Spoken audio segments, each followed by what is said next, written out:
ఒక అతను చిన్న బాబు, డబ్బులు లేదు, చాలా ఆకలిగా ఉంది. సో షాప్లో బేకరీలో పైన బ్రెడ్స్ పెట్టుకుంటారు, బయట అలా కనిపించినట్లు ఉంటాయి, బ్రెడ్ కేకు.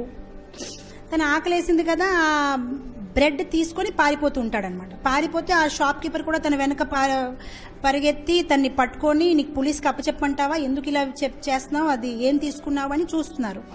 పక్కన ఇంకొక షాప్ ఉంది, తను కూడా బ్రెడ్ సూపు అలా సేల్ చేస్తుంటాడు, వెజిటేబుల్ సూప్స్ అని. తిన్ని చూసి బాధపడి, సరే సరే వదిలేయండి, నేను డబ్బులు పే చేసేస్తాను. ఏం తీసుకున్నాడు? 3 బ్రెడ్ తీసుకున్నాడు. సరే డబ్బులు పే చేసేస్తాడు. ఈ అబ్బాయికి నచ్చ చెప్తాడు, బాబు నువ్వు ఇలా చెయ్యొద్దు, తన షాప్ నుంచి కూడా కొంచెం ఎంతో కొంత ఇస్తారు, తను వెళ్ళిపోతాడు. అయిపోయింది.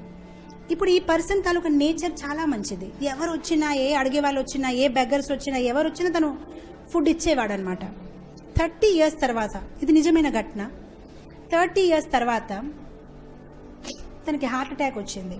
చిన్న క్యాంటీన్, ఏదో ఇడ్లీలు పెట్టుకోవడమైనా, సూపు అలాంటివి పెట్టుకొని, పక్కనే వాళ్ళ అమ్మాయి కూడా ఏదో అందిస్తూ ఉంటుంది. వాళ్ళ అమ్మాయికి ఎప్పుడు కోపమే, నాన్న ఎవరు వచ్చినా వెంటనే ఏదో ఇస్తూ ఉంటాడు, ఎవరు వచ్చినా ఇచ్చేస్తూ ఉంటాడు. అదేంటి, మనం బిజినెస్ చేస్తున్నాం కదా, దానం కోసం ఓపెన్ చేయలేదు కదా ఈ క్యాంటీన్లు. కానీ 30 years తర్వాత తన షాప్లో పని చేస్తూ ఉంటూ తనకి హార్ట్ అటాక్ వస్తుంది. ఇదంతా జరిగింది ఆ రోజుల్లో. Everything is very costly now. Very frequently everybody is getting heart attacks, so there are many doctors, so it become a little cheaper. చాలా కాస్ట్ అనమాట. హార్ట్ సర్జరీ చేయాలి అండి, మొత్తం మీద తనకి హాస్పిటల్లో అడ్మిట్ చేస్తారు అండ్ చాలా పెద్ద బిల్ వస్తుందన్నమాట.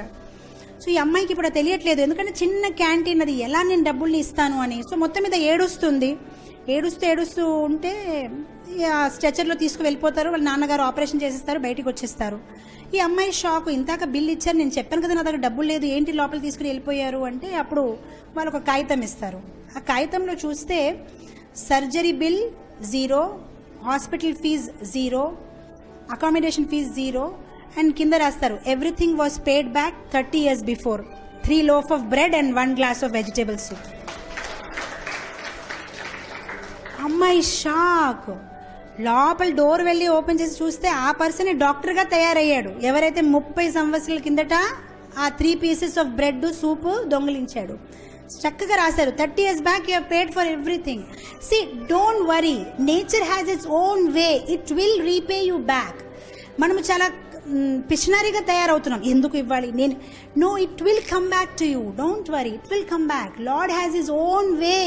మనం ఏదైతే చేస్తున్నామో, చిత్రగుప్త ప్రతిదీ రాస్తున్నాడు, ఇతను చూడలేదు, అతనికి తెలియలేదు, నేను ఇచ్చానని అనుకోవద్దు. ప్రతిసారి భగవంతుడు చూస్తున్నారు, మీరు ఏం చేస్తున్నారు, ఎక్కడ ఎవరికి సాయం చేస్తున్నారు, అన్ని భగవంతుడు చూస్తున్నారు. మనం మంచిగా పెద్ద హార్ట్తోని ముందుకి రావాలి. సో ఈ హ్యాబిట్ అనేది మనము డెవలప్ చేయాలి. వెంటనే మేము పెద్దగా ఇవ్వలేమని కొంచెంతో మొదలు పెట్టాలి.